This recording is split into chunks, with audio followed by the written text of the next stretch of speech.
santri Nahdlatul Ulama itu ada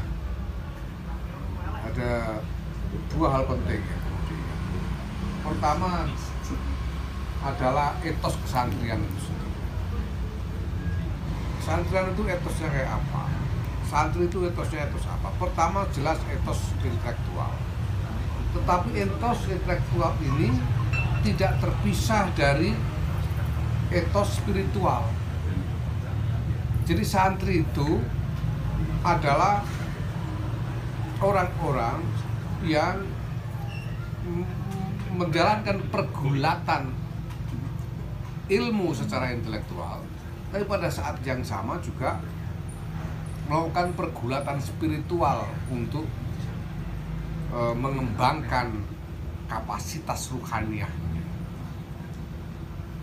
Ini tidak boleh terpisah. Kalau tidak, sudah nggak patio santri. Karena dari dulu namanya santri itu tidak terpisah. Santri itu dari dulu itu ya alim, ya sekti. Nggak ada yang nggak sekti. Sekarang cari sekti. Nggak boleh. Kalau santri orang sekti, orang patio santri. Mana ada santri nggak sekti dari dulu? Sekti semua. Saktinya itu bukan karena dukun atau karena mistik begitu, tapi ya karena kapasitas ruhaniah. Ulama-ulama kita dari dulu, makanya tidak boleh dilupakan ini. Tidak boleh hanya balapan ngapalkan Quran, ngapalkan hadis, ngapalkan ini itu, tapi kapasitas ruhaniahnya tidak dikembangkan. Ini tidak akan cukup. Nah,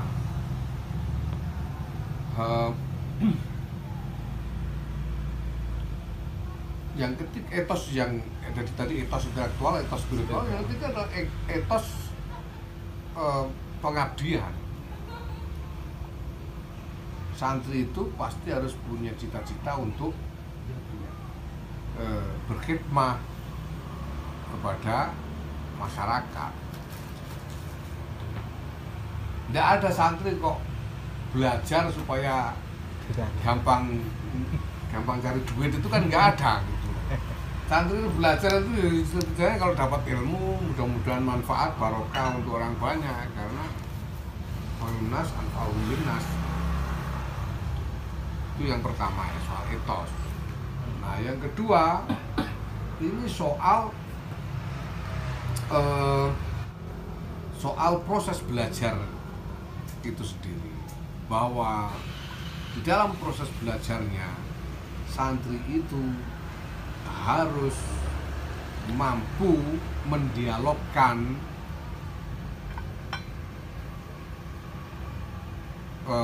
asupan-asupan kognitif dari khazanah keilmuan yang dia pelajari dengan realitas kehidupan yang nyata.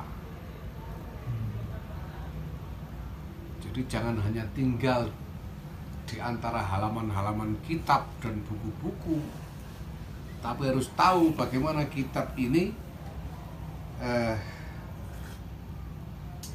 bisa dioperasionalisasikan dalam kehidupan nyata, baik untuk dirinya sendiri maupun di tengah-tengah masyarakat. Bagaimana bahwa ilmu yang pengertian yang diterima secara kognitif yang mengisi otak ini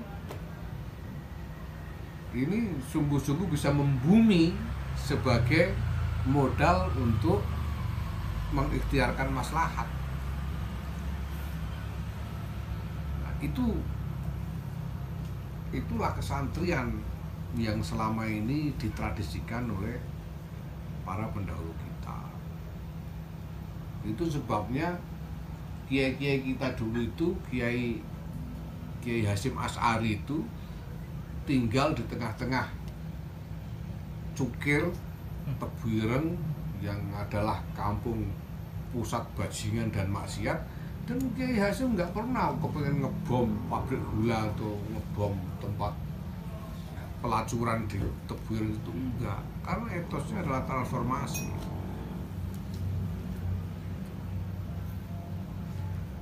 Kenapa? Karena tidak melepaskan diri dari realitas. tidak hidup di dunia angan-angan mimpi. Yang ketika realitas ini tidak cocok dengan mimpinya, terus maunya meruntuhkan realitas ini supaya yang tinggal mimpinya saja gitu. Itu yang dilakukan oleh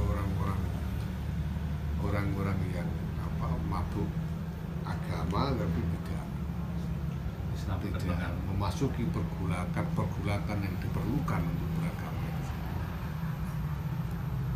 Yaitu bersatunya pergulatan intelektual, pergulatan rohani, dan pergulatan sosial.